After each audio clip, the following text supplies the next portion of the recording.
Hi, everybody. This is 1,696 days since Richard was premeditatedly, treasonously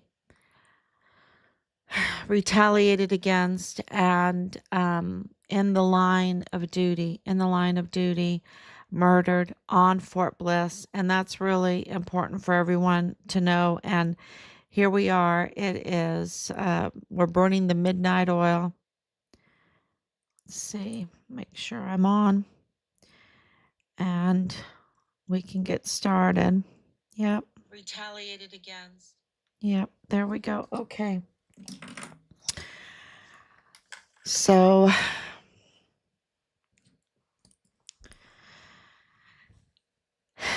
this is day 1696 and this is the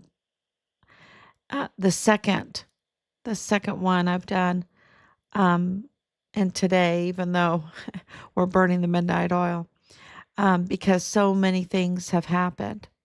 And one of the major points that that we want to make because of this horrendous case and all of the changes that have had to be made by the military, by the Department of Defense in Richard's case. You would think that Veronica Escobar, Representative Veronica Escobar, with all of the mess that's going on in El Paso. Excuse me, I've been talking a lot because we have more and more witnesses coming out, right? More and more witnesses that want to speak out, that want to reach out. And we are very, very grateful for that.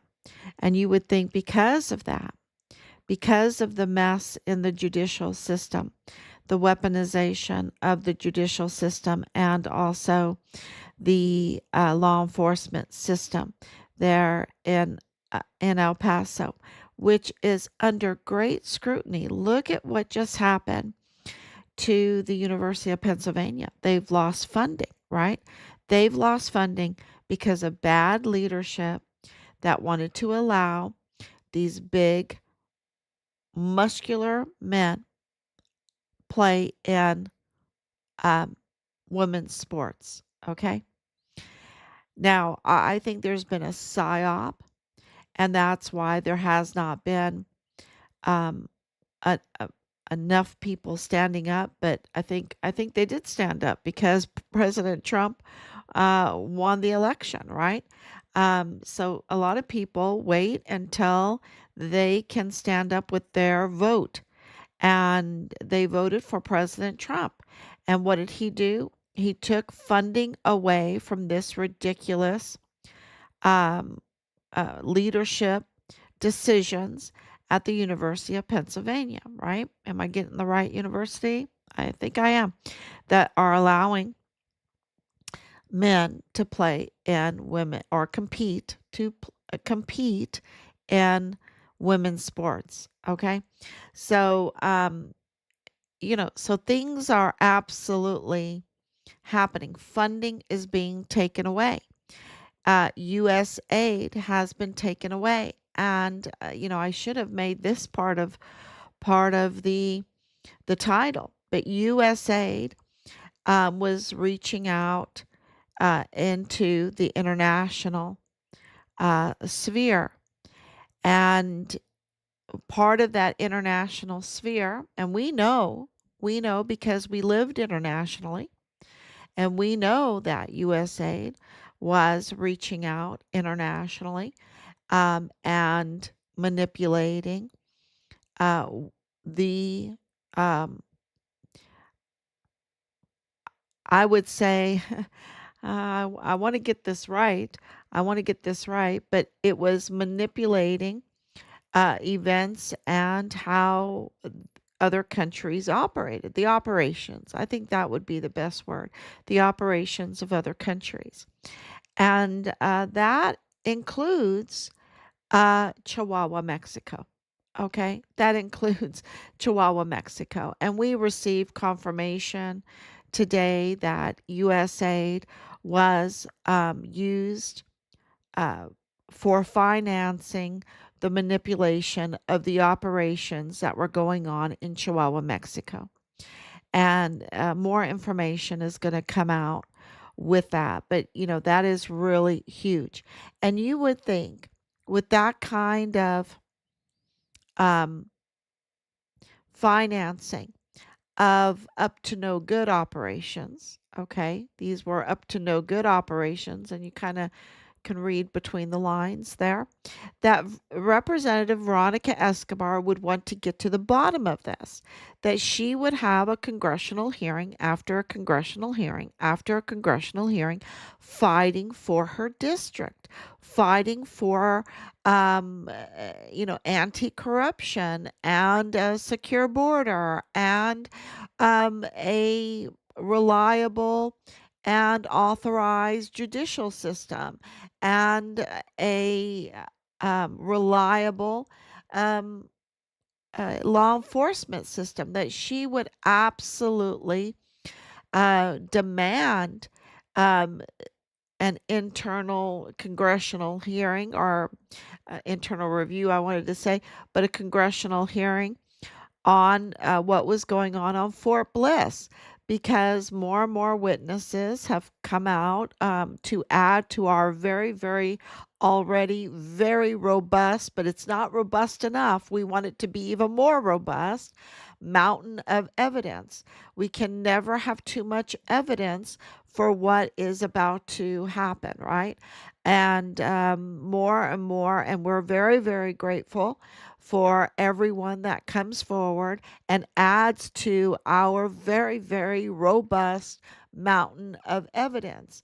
And so, with the information in Chihuahua, Mexico, that U.S. aid was financing, the manipulation of operations in Chihuahua, Mexico, and then another confirmation about the sex cult activities that were used to manipulate the operations on Fort Bliss. Okay. Um, Absolutely. We've heard every story. And, and I've made major allegations and, I just flat out have said things on these live streams that we know are 100% right, because we were meeting with these officials, and they, in their mind, had already okayed it. Jake Jakovitz, the command sergeant major, in his mind, in his thinking, he already had embraced letting these young girls on Fort Bliss during lockdowns for parties with these soldiers.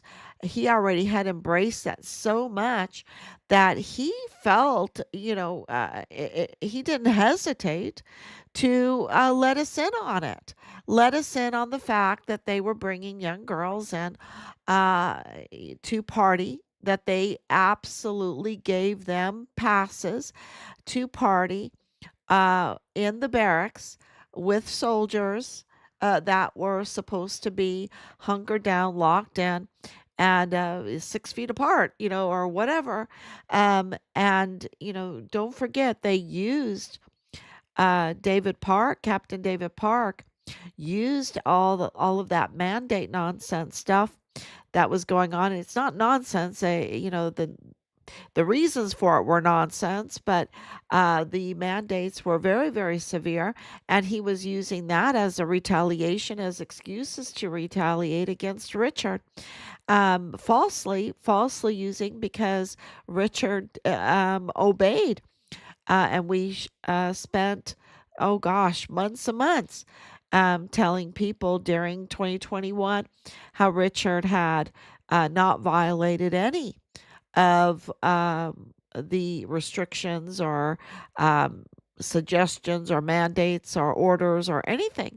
And now we have the new findings, the new forms for Richard by the DOD, that they had to go back and make corrections because Richard is so squeaky clean. He's sparkling clean, and so those that retaliated against him now are in trouble. They're in trouble, right? Because everything that they said has now been now are is suspicious, right? Because Richard is so squeaky clean, and even Captain Park had to admit, and he didn't like admitting this because it's in our letter. It's not that I'm just shooting from the hip and saying, oh, he didn't like doing. No, he confesses that they tried as hard as they could to try to pin something on Richard, and they couldn't do it. They couldn't do it. He was just so squeaky, sparkling clean. And but going back to the sex cult stuff, um, it's absolutely seeing for myself with my own eyes. Uh, Command Sergeant Major Jake Jakovitz, who is absolutely up to no good, allowing this travesty to all happen in the barracks. And what did that lead to? We know it led to a 14-year-old girl living in the barracks being pimped out, and that girl having um, being the stepdaughter of one of the uh, gate guards, that one of the guards, the hired guards under Director of Emergency Services, Thomas Kane. Under and we know that Thomas Kane was so psyoped too, or compromised, right? They're compromised, that it had become such a norm, this sex cult activity on Fort Bliss, in order to control the leadership on Fort Bliss.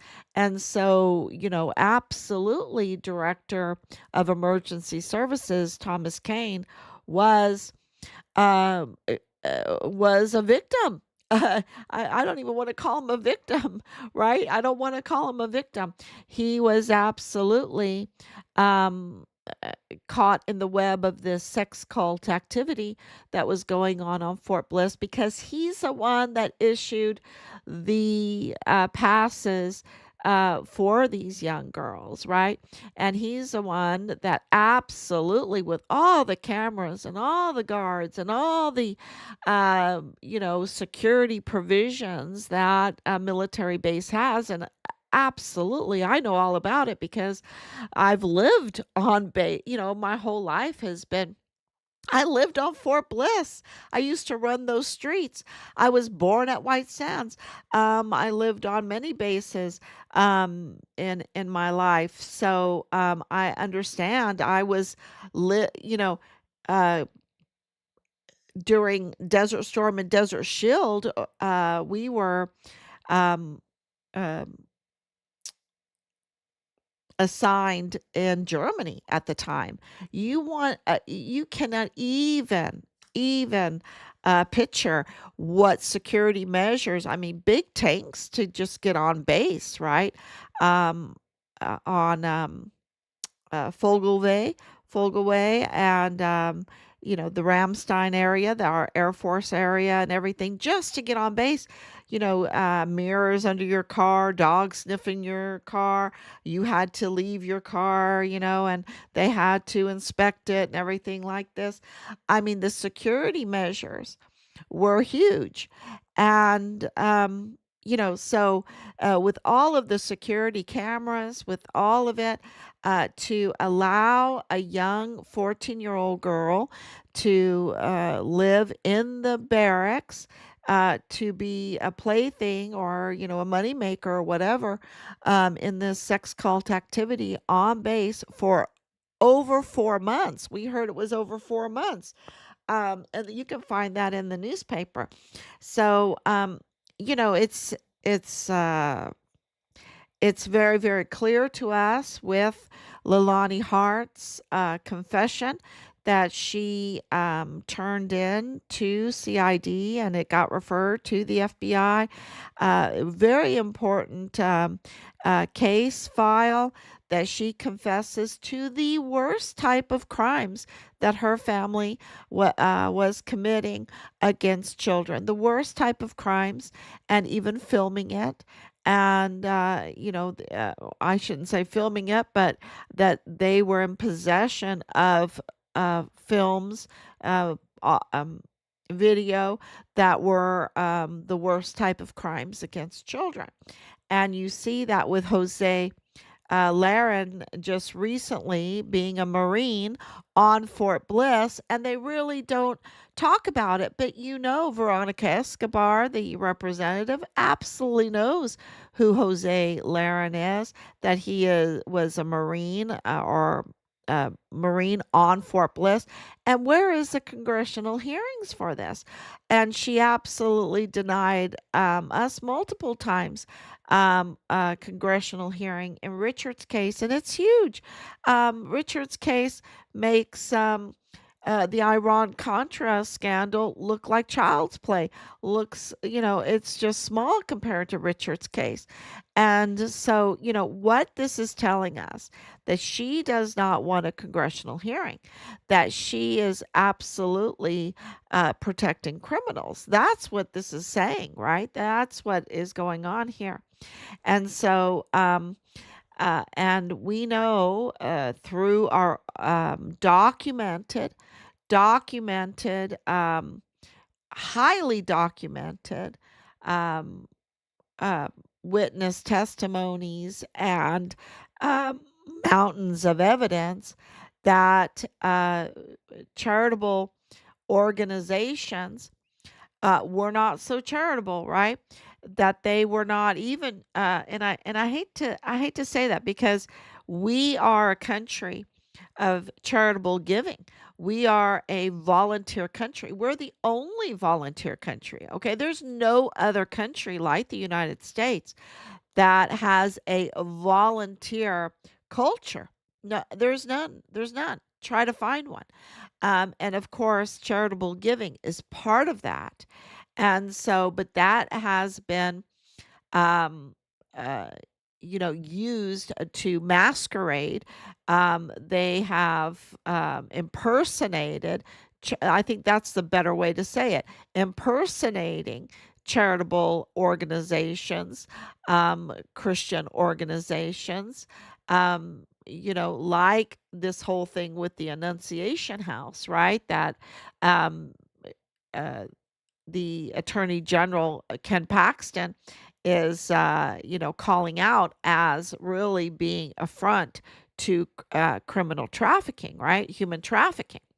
So, and we know that there's, because it is well documented. So, and it's, God has his hand on all of this. And I know that it is well documented because um, Megan Basham has a book out about the masquerading of charitable organizations, the impersonating charitable organizations to to do criminal activity, right?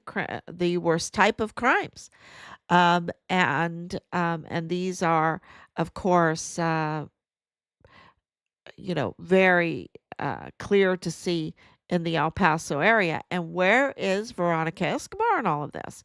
I mean, it's not like she doesn't have resources. She has all kinds of resources, and she has all kinds of people working for her. And she has all kinds of people working for her that are really up to no good, okay? Really up to no good. And wow, I can tell you from personal knowledge that she has all kinds of people working for her that are up to no good.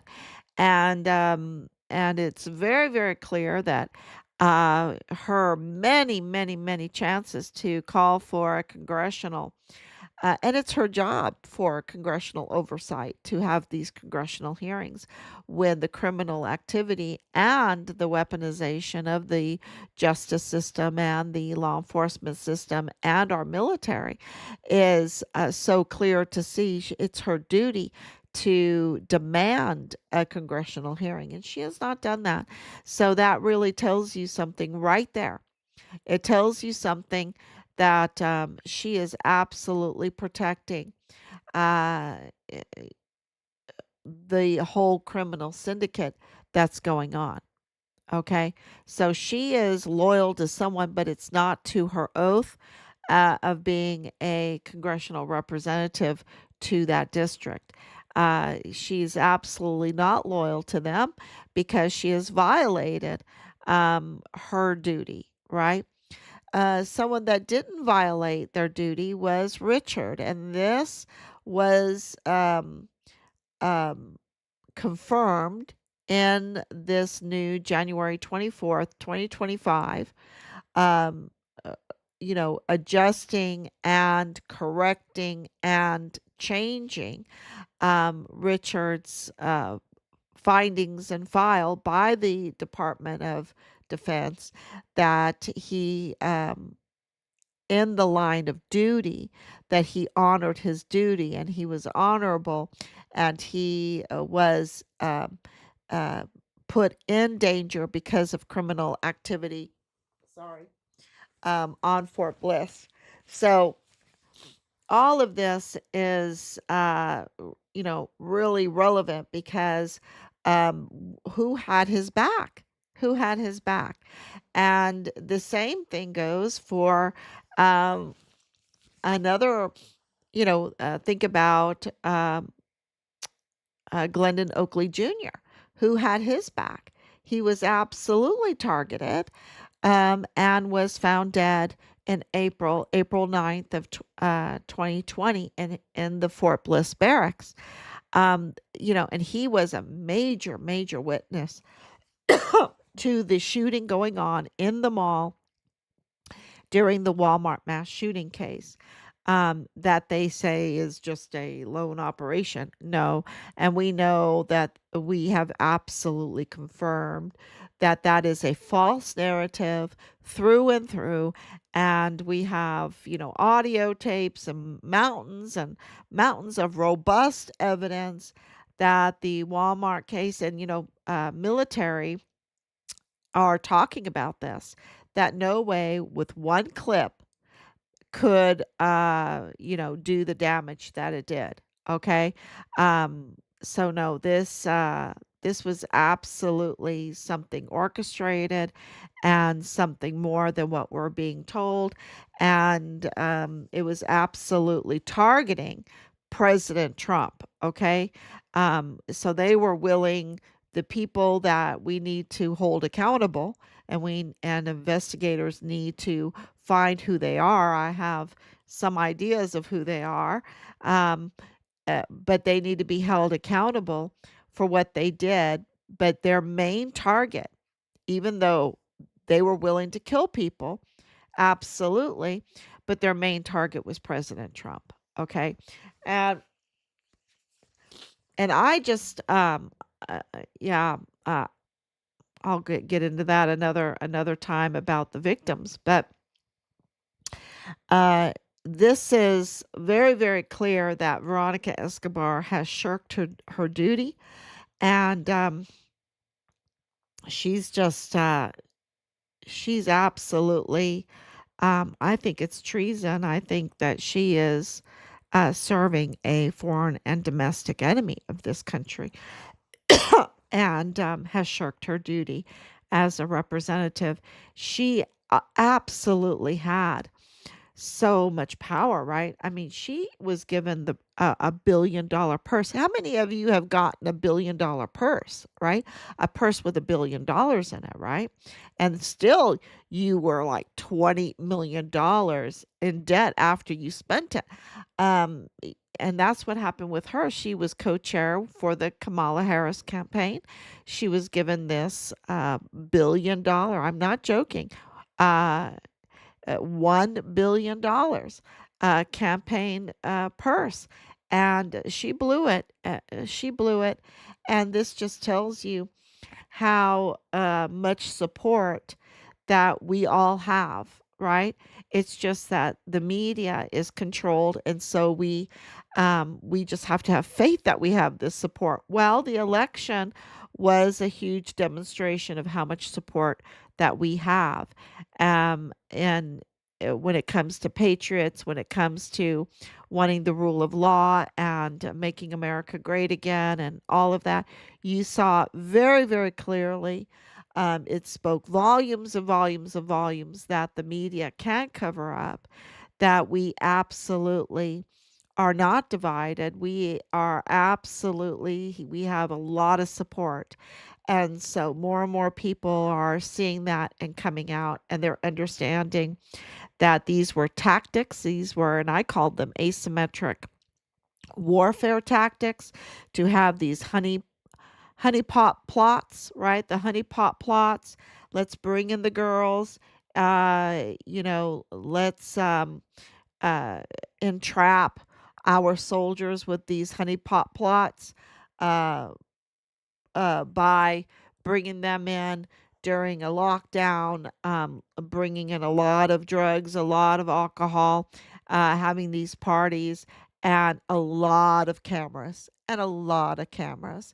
And these were absolutely, there's no doubt in my mind, because of the 14-year-old girl, that these girls most likely were very underage, and that was part of the honeypot plot, because they might not have looked underage, right? But that could be easily used against them in the worst way in the court of law. Um, uh, and you see that this was absolutely, and what did Richard say? Richard made a film, and he said, I rather burn my money than spend it on the horrors and blow. Absolutely corroborating what we heard today about the sex cult activity. And of course, Leilani Hart has a long criminal history, and she confessed and notarized her confession and turned it in. The FBI had it in their hands, and about this terrible, terrible crimes against children. And we know that the emergency intake center that could house 10,000 children at one time, hundreds of thousands of children passed through, and most of them are now mostly dead. And there is a robust amount of evidence that the worst type of crimes were committed against them. So to have the United States U.S. aid financing um, manipulation of operations in Chihuahua, and then you have the sex cult activity um, manipulating the operations on Fort Bliss, which breached the security on Fort Bliss. Then you see the cartel activity and the broken judicial system and law enforcement system in El Paso. Then you can absolutely see with the cartel activity, with the broken system, the unauthorized system, the broken law enforcement system, how a how a Walmart mass shooting can occur, how this whole cover up, the retaliating, the targeting of Richard, the cover up, how that can occur. And that means that, Sean Bernabe, the general, and Donna Martin, and McConville, and Mealy, and Garrett, General Michael Xavier Garrett, some Marines, right? Some Marines. We have Jose Laren. His connections are just like, what? What? Being a Marine, and who he's connected with, and wow, and what, how he became a Marine. I don't know. They don't do background checks anymore. Is that what we're being told here? But that kind of stuff going on Fort Bliss, you can absolutely, it corroborates what we've been saying all along. It corroborates what President Trump has been saying all along. It corroborates what Judge Roger Rodriguez was saying all along. We have a problem here. We have a problem. Yes, we do. And it is huge. And the people that want to um, stand up, and I did post a little bit about Stephen Miller, where he was standing up for the way back when the Duke lacrosse players were wrongfully set up and accused, that he stood up for them. And he didn't stand, when you listen to what he's saying, he's not really standing up for the lacrosse players. He is standing up for our system, how our system is supposed to um, run, and the judicial system, how it's supposed to operate. And he's attacking the district attorney there, that like in El Paso, which we don't even have a district attorney right now, which is also against the Texas Constitution, which I'm thinking that Governor Abbott should be in big trouble for leaving this office vacant right now, and being unauthorized, because he absolutely has the evidence that it is vacant. We don't have a real DA in El Paso, and I think that he should answer for that. And where is Veronica Escobar asking for a congressional, right? Let me drink some tea here.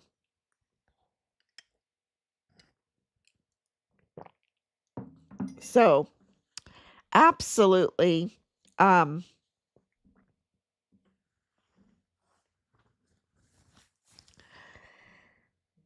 absolutely, Governor Abbott has a lot to answer for, and so does Veronica Escobar. Um, what the U.S. aid being disbanded, right? A lot of that USA has been stopped.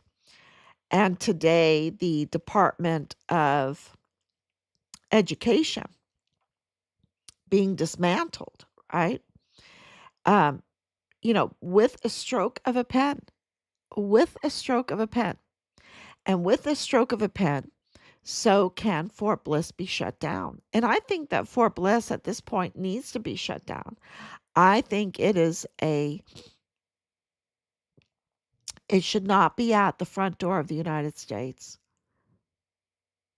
With everything, with the um, criminal activity, with the cartel activity, with the trafficking activity, with the smuggling activity, and these contracts, and all of that, and setting who's our target. Um, the cartel, in order to do what they're doing, the sex cult people that's working on Fort Bliss, who are they targeting? They're targeting our soldiers. They've got to discredit and compromise our soldiers to do what they're doing, because they have to minimize whistleblowers. And so that's why you see every whistleblower, like Richard, like Judge Roger Rodriguez, be falsely attacked. They'll go so far with Roger Rodriguez, they'll go so far as having um, stolen valor, right? Someone pretending to be a soldier, a veteran, stolen valor. They'll go so far with all of this attacking, um, with the swatting, with the false police reports, with all the harassment, the phone calls, the threats, everything. They'll go so far, and this is why I think, with a stroke of a pen, Fort Bliss should be shut down. Um, Hundreds of thousands of children were trafficked through the emergency intake center that was on Fort Bliss. So, with that, y'all, I've talked so much today. I am going to sign off. And Anicia, thank you so much. Olga, the truth will prevail. Richard, we are here. Thank you so much. Danielle, thank you so much. Military psyops. Yeah, it's called asymmetric warfare tactics. Yeah, and they used it against us. They weaponized the military intelligence. They weaponized the military CID. They weaponized the stars, our military generals, against us. And they weaponize the judicial system. They weaponize. We have a lot of work to do, y'all. And we're not going to stand up for this criminal activity because we want our country. We want our country. And in our case, we want our son's remains, and we want accountability and justice for our son, Richard. So thank you so much. God bless you. And before I lose my voice, I'm going to sign off. Good night.